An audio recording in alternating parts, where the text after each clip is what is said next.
Buenos días, amados hermanos, que el Señor les bendiga en esta hora. Vamos a comenzar con la enseñanza del día de hoy, recordando que hoy es domingo 17, ¿verdad?, de mayo. Y también les recuerdo que estamos en la cuenta de Facebook y YouTube con el nombre de Juan Carlos Muñoz Rodríguez, para que nos sigan, ¿verdad?, por medio de esos canales. Estamos también con el libro de Apocalipsis, ¿verdad?, en su capítulo 12, que a decir la verdad, si nosotros llegamos a leer el capítulo completo, está verdaderamente impresionante, y si vemos los pormenores que hemos dado, es más entendible. Hasta ahorita pues ha habido personas que me han comentado que les ha interesado, ¿verdad?, les ha gustado, se les había hecho complicado entenderlo con anterioridad, pero esta vez pues lo han entendido más práctico. Estamos con el capítulo 12, pero amados hermanos, el capítulo 13 está verdaderamente impresionante. Pero yo creo que hoy es domingo, lunes, yo creo para el martes ya estamos entrando al capítulo 13, que es verdaderamente impresionante. No se lo pierdan, ¿eh? Pues bien, vamos a hablar acerca del capítulo 12, vamos a hablar del versículo 14. El día de ayer en el versículo 13 vimos que el dragón dice persigue a la mujer y al resto de su descendencia. Dice, y cuando vio el dragón que había sido arrojado a la tierra, persiguió a la mujer que había dado a luz el hijo varón. Bueno, como el Satanás siempre ha perseguido a la iglesia, desde que nuestro Señor Jesucristo la fundó, ¿verdad?, por medio de sus apóstoles, empezaron los romanos a perseguirla, ¿verdad? Primero a los judíos y después a la iglesia cristiana. La persiguió por medio del papa. Primero los romanos, que expulsaron a los judíos de Jerusalén, ¿verdad? Después los romanos, ya hechos eclesiásticos por medio del Vaticano y el Papa, persiguieron a la iglesia, ¿verdad? A todos aquellos que recibían a Jesucristo como su Salvador, los persiguieron. Hubo una gran lucha de la aberrante Santa Inquisición que crearon los católicos romanos apostólicos, ¿verdad?, la iglesia católica, matando a los cristianos, ¿verdad?, en esa aberrante guerra. Y después, por el paso del tiempo, continuaron matándolos, ¿sí? Hitler quiso acabar con los judíos, ¿verdad? No pudo. Mussolini también, y así ha venido una serie. Vimos todavía el paso por la iglesia, por el mundo, durante 7 periodos, ¿verdad? Cada uno de ellos, las iglesias, los mensajes de las iglesias que escribió Juan, estando desterrado en la isla de Patmos. 7 periodos que pasó la iglesia. Ahora estamos ya a finales de la séptima iglesia, que es la de la Odisea, y ya próximo a presentarse el anticristo. Pero en el momento que el anticristo se presente, la iglesia se va. Posteriormente, ya el anticristo el papado no pudo terminar con la iglesia. Le quitan el poder porque pues no serviste para nada, pues ni modo, te quito el poder y se lo doy al anticristo, a otro hombre. Y este hombre dura solamente 3 años y medio, que es el tiempo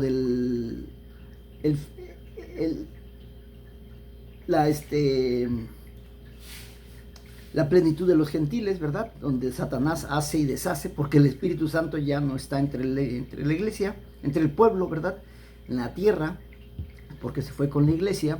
Y el anticristo pues agarra a aquellos que iban a la iglesia, pero que no se convirtieron en cristianos formales, ¿sí? Se quedaron. Entonces ellos son los que van a pasar por la gran tribulación, van a evitar la marca, y por el hecho de no marcarse, pues van a sufrir persecuciones, persecuciones indescriptibles, hasta llegar a que si no no aceptan ponerse la marca en la frente o en la mano, van a ser muertos, van a ser decapitados, como dice las Sagradas Escrituras. Pero entonces ya Satanás pues entonces ya no, al ver que el anticristo tampoco le funcionó durante 3 años y medio, entonces le quita su poder y dice, voy yo solo. Y ahora voy yo en persona. ¿Por qué? Además porque pues le quitan la entrada al cielo, baja a la tierra hecho un energúmeno, ¿sí? Ya lo vimos en los versículos anteriores, en los segmentos anteriores. Pero ahora viene y persigue a la iglesia, al pueblo de Israel, ¿sí?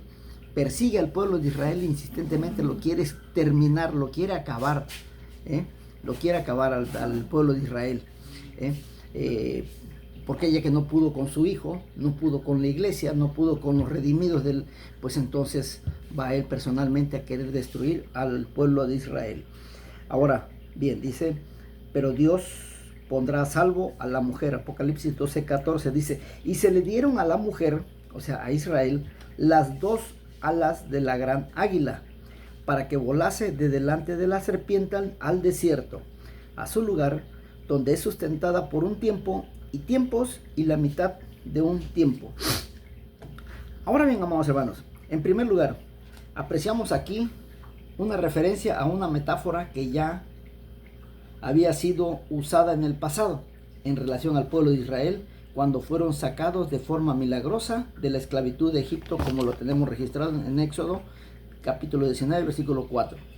Vosotros visteis lo que hice a los egipcios y cómo os tomé sobre alas de águila y os he traído a mí.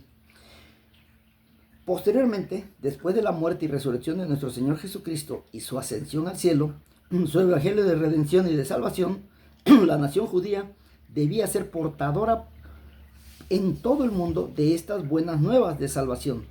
Y ante ello comenzó a fundarse la iglesia de Cristo con aquellos valientes discípulos que dieron a conocer este evangelio por todas las naciones. Y fueron formándose grupos que fueron considerados primeramente como asambleas, pero que posteriormente fueron llamados iglesia.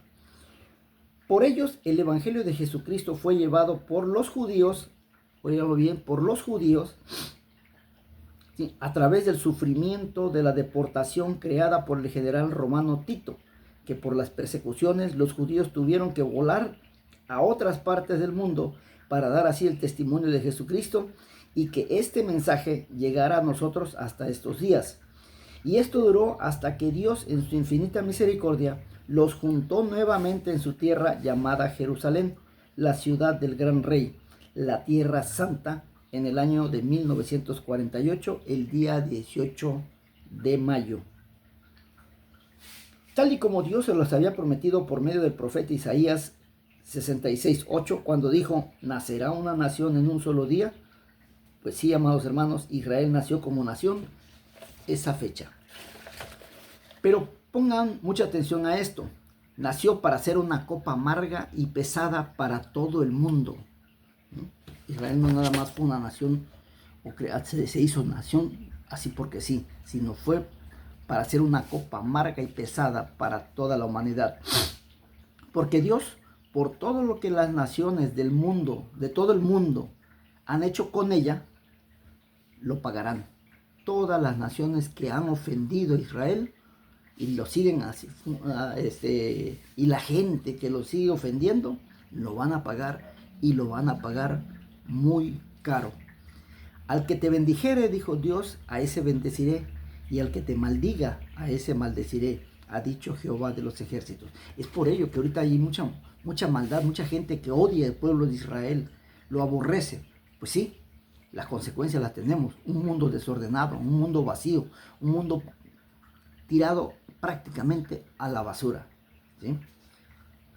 No está por demás, ¿verdad? La imagen de Nabucodonosor nos revela que los pies de esa imagen eran de hierro y lodo, ¿sí? Y ese es el tiempo que estamos viviendo, la época de que los gobiernos son de lodo y de hierro.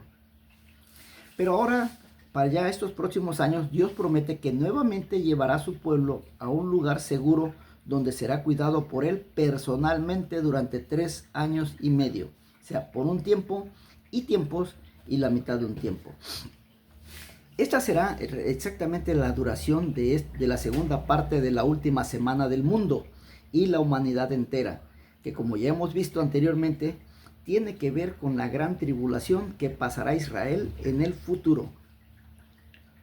Nota importante: los creyentes que se quedaron y que se fueron en el arrebatamiento o rapto con la iglesia pasaron su gran tribulación a manos del anticristo durante los primeros 3 años y medio.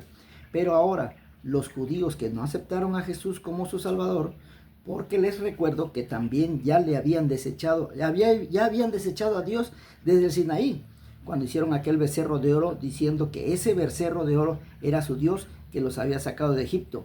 Y también lo rechazaron como su rey cuando pidieron a Samuel que les pusiera un rey.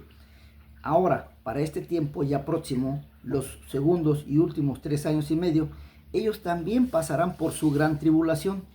Pero a diferencia de los cristianos, ellos que la pasaron a manos del anticristo, ellos la pasarán a manos directas de Satanás, ¿sí? Sin embargo, esta huida de los judíos ante las fuerzas de Satanás no es nada nuevo, porque desde los postreros días, o sea, años, porque desde el sermón profético, del monte, el Señor Jesucristo les describió lo que les iba a suceder en los postreros días, o sea, en los postreros años, los ya muy próximos. Él dijo lo siguiente en Mateo 24, 15 al 22. Por tanto, cuando veáis en el lugar santo la abominación desoladora de que habló el profeta Daniel, el que lea entienda, entonces los que estén en Judea huyan a los montes, el que esté en la azotea no descienda para tomar algo de su casa, y el que esté en el campo no vuelva atrás para tomar su capa. Mas ay de las que estén encinta y de las que crían en aquellos días. Orad, pues, que vuestra huida no sea en el invierno, ni en día de reposo, porque habrá entonces gran tribulación, cual no la ha habido desde el principio del mundo hasta ahora, ni la habrá. Y si aquellos días, oigan, pongan mucha atención a lo que dice, porque esto es lo que estamos viviendo ya actualmente. Y si aquellos días no fuesen acortados, nadie sería salvo. Mas por causa de los escogidos, aquellos días serán acortados. Ellos deberán estar listos y preparados, como cuando salieron de Egipto aquella noche de Pascua, para oír cuando vieran en el lugar santo la abominación desoladora de que habló el profeta Daniel. Esto tendrá que ver con el momento cuando el anticristo se siente en el templo de Dios, haciéndose pasar por Dios. En ese tiempo, Dios intervendrá de forma sobrenatural para sustentar a su pueblo. Ya lo hizo con sus antepasados, estando en Egipto, cuando pasó el ángel de la muerte matando a los primogénitos de los egipcios. Pero ellos fueron resguardados porque en obediencia pusieron la señal de la sangre del cordero sacrificado en aquella noche pascual en los marcos de sus puertas. Ya lo hizo con sus antepasados en el desierto, cuando les dio el maná durante 40 años, Éxodo 16:35, y agua de la roca, Éxodo 17:6. Del mismo modo, cuidó al profeta Elías cuando estuvo en el arroyo de Querí, Primera de Reyes 17:1 al 6. Satanás se percata de que la mujer está escapando de su alcance y arroja tras ella agua como la de un río con el fin de destruirla. Apocalipsis 12, 15 y 16. Y la serpiente arrojó de su boca tras la mujer agua como un río, para que fuese arrastrada por el río. Pero la tierra ayudó a la mujer, pues la tierra abrió su boca y tragó el río que el dragón había echado de su boca. Tal vez podemos relacionarlo con lo que le ocurrió al pueblo de Israel cuando salió de Egipto. Entonces también se encontraron en un momento muy delicado, porque llegaron a estar atrapados entre el ejército egipcio y el mar. Pero Dios intervino para que las aguas del mar se abrieran y pudieran pasar. Sin embargo, ahora en Apocalipsis la referencia puede referirse a aguas literales, pero quizás debe entenderse como un símbolo de los ejércitos o las fuerzas del mal enviadas por el anticristo contra ellos. Por ejemplo, se usa de esta forma metafórica para referirse al ejército de Egipto, o sea, el anticristo que va a tener primero va a hacer un convenio con ellos, el pacto, ¿verdad? Que dice que nos menciona el libro de Daniel, pero después sus ejércitos van a atacar a Israel, porque se va a romper ese pacto. Pero después, entonces esto lo tenemos descrito en el libro de Jeremías 46, 7 y 8. ¿Y estos quiénes son? Los rebeldes terroristas de Tiro y Sidón, los Al-Qaeda, los ISIS, los talibanes, entre otros, ¿sí? Ahorita tienen una lucha tremenda con Irán, ¿sí? Con Irak, con todos ellos. Israel siempre ha tenido estas luchas, pero cuando se presente el anticristo, él va a echar primero a ese grupo, y eso lo tenemos registrados en Jeremías 47, 2 y 3. Después, que son Gog y Magog y toda Europa, ¿sí? O sea, los rusos, con Vladimir Putin, porque Vladimir Putin va a prevalecer sobre la guerra contra Ucrania que se está llevando a cabo en estos días. Sin embargo, toda Europa va a llegar un momento en que va a apoyar a Vladimir Putin y van a calmar al presidente de Ucrania, ¿verdad? Volodymyr Zelensky, ¿sí? Lo van a calmar y lo van a decir ya, hasta aquí, ya no podemos apoyarte y tenemos que apoyar a Rusia, a Vladimir, porque él tiene que ir a luchar contra la guerra, a luchar en la guerra santa, pero para esto nos faltan 3 años y medio, quizás 4, porque pues primero tiene que venir nuestro Señor Jesucristo y pasar los 3 años y medio de la gran tribulación para que esto pueda suceder. Entonces esta guerra de de Egipto contra Israel está programada para una vez que ya haya pasado la gran tribulación, ¿sí? Pero después, y también al rey de Asiria, Isaías 8, 7 y 8, que son los reyes del oriente, después de los, ya como la tercera instancia de la guerra, va a ser de los reyes del oriente, ¿sí? China, Japón, Corea, Hawái, Singapur, todos ellos van a ir a atacar a Israel, ¿sí? A Israel. Y ya ya después, eso ya lo vamos a ver después, ¿sí? Entonces son 3, por eso dice, echó 3 agua como el río, o sea, toda la humanidad la echó una por una, primero los guerreros, los terroristas, ¿verdad? Del clero apoyando al anticristo, después Gog y Magog, Rusia y toda Europa, y después los reyes del oriente, ¿sí? Son los que van a atacar a Israel, ¿sí? Ahí tenemos las citas para que ustedes las cotejen, ¿sí? Y ahora vamos con el último versículo, ¿sí? De este capítulo 12. Entonces quiere decir que mañana vamos a comenzar con el capítulo 13. Ante este nuevo fracaso de que nos menciona Apocalipsis 12, versículo 17, el último versículo del capítulo, entonces el dragón se llenó de ira contra la mujer y se fue a hacer guerra contra el resto de la descendencia de ella, los que guardan los mandamientos de Dios y tienen el testimonio de Jesucristo. Satanás aparece nuevamente encolerizado, pero en esta ocasión dirige su furia total contra un nuevo objetivo, el resto de la descendencia de ella. Hasta bien podríamos pensar que se refiere al remanente de Israel, a los 144,000, pero seguramente sea más acertado identificarlo con todos aquellos que invocan el nombre de nuestro Señor Jesucristo. Hay algunas personas que dicen que los 144,000 son los que va a atacar Satanás. No, algunos lo consideran de esa manera, pero no. El pueblo de Satanás va a ir a atacar a los judíos, sobre todo aquellos que aceptaron a Jesús como su Salvador, que después de la gran tribulación, ¿sí?, aceptaron a Jesús como su Salvador, porque pues vieron que era la realidad, era la verdad, y la única verdad que podía salvarlos era entregarse a Jesús, y sobre ellos va a ir Satanás, ¿sí? O sea, sobre aquellos judíos que recibieron a Jesucristo como su Salvador después del arrebatamiento y de la gran tribulación comandada por el anticristo. Pero ahora, fijémonos detalladamente cómo son descritos.